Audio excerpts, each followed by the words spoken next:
Listen, you ready for this? 6 minutes added time. 6 minutes, so Birmingham have a chance. Birmingham City are going down, unless they can find a goal, and still they come forward. Here's a chance. Oh! Alan McInally. Off the lead, it's a goal!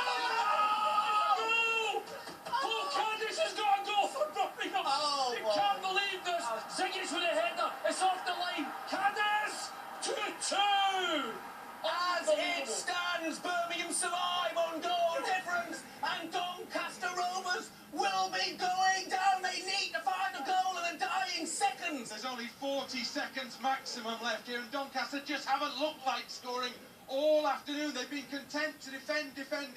And I think Lee Clark's been told that he knows that this point is going to be enough. Nothing to celebrate for Doncaster Rovers players or fans. You have to look at that questionable penalty which has doomed Doncaster Rovers.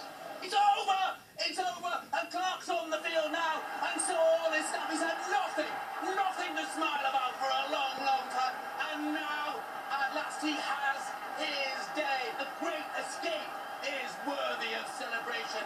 They survive in the dying seconds, and they will be playing the championship next season.